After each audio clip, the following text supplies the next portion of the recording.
আপনি নিরপরাধ কিছু পায় নাই, এরপরে আপনাকে এইভাবে হেনস্থা করে এবং যখন আপনি দেখতেছেন আপনার কাছে কিছু নাই এবং পুরোপুরি আপনি নিরাপদ, এরপরে কিন্তু গায়ে হাত তোলা হয়েছে। আমার মাথার এই পাশটাতে একটা বাড়ি দেওয়া হয়েছে। তো এই হলো পরিস্থিতি। বলার মতো আসলে কি ঘটনা ঘটেছিল সোহরাওয়ার্দী উদ্যান, যে আসলে এখানে মাদক সিন্ডিকেট চলে এবং এখানে যে শাহবাগ থানা থাকা অবস্থায় এই দিনকে দিন যে এই সিন্ডিকেট চলমান, সেটা কিভাবে থাকে সেটার প্রশ্ন আমরা শাহবাগ থানার কাছে রাখতে চাই। এরপরে এখানে র্যান্ডম পথচারী যখন হাঁটাচলা করবে তার যে জীবনের যে নিরাপত্তা নেই, অর্থাৎ একই সাথে আপনি যখন অপরাধী না এটা প্রমাণিত হওয়ার পরও পুলিশ কেবলমাত্র তাকে প্রশ্ন করা হয়েছে এবং শুধুমাত্র ডিসি হওয়ার বিধায় তাকে যে আপনি প্রশ্ন করতে পারবেন না সাধারণ জনগণ, এটা মেনে নেওয়ার মতো হতে পারে না।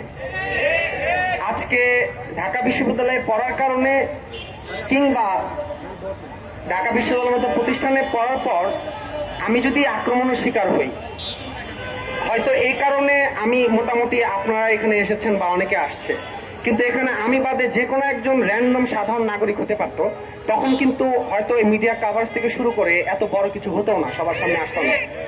আমরা দেখেছি ক্যাম্পাসে শিক্ষার্থীরা নিরাপদ নয়, ক্যাম্পাসে এই উদ্যানের ভিতরে এর আগে সাম্য হত্যাকাণ্ডের মতো ঘটনা ঘটছে, তার সুষ্ঠু কোনো তদন্ত আমরা এখনো পাইনি। তারপরে দেখেছি আমাদের বিশ্ববিদ্যালয়ের নারীরা হেনস্থার শিকার হয়েছেন, অর্থাৎ সাধারণ শিক্ষার্থীরা নিরাপদ নয় এবং এর দায়ভার শুধুমাত্র এই প্রশাসন না, ঢাকা বিশ্ববিদ্যালয়ের যে প্রশাসন তাকেও নিতে হবে। কারণ এই প্রশাসনও এই ঢাকা বিশ্ববিদ্যালয়ের শিক্ষার্থীদের যে নিরাপত্তা সেটা নিশ্চিত করতে তারা ব্যর্থ।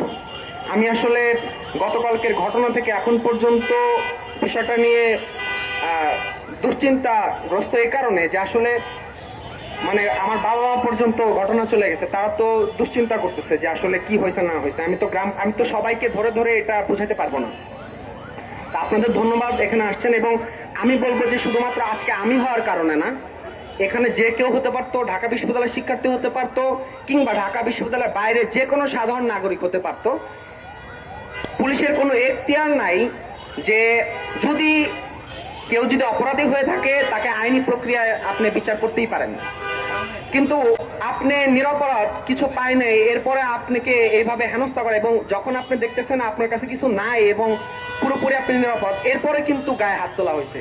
আমার মাথায় আঘাত করা হয়েছে, আমার পায়ে আঘাত করা হয়েছে, হাতে আঘাত করা হয়েছে। আমি ঢাকা মেডিকেলে আমি এটার যে চিকিৎসা সেটা আমি নিয়েছি। আপনি যদি দেখেন আমার মাথার এই পাশটাতে একটা বাড়ি দেওয়া হয়েছে। তো এই হলো পরিস্থিতি। বলার মতো আসলে কিছু ভাষা নেই।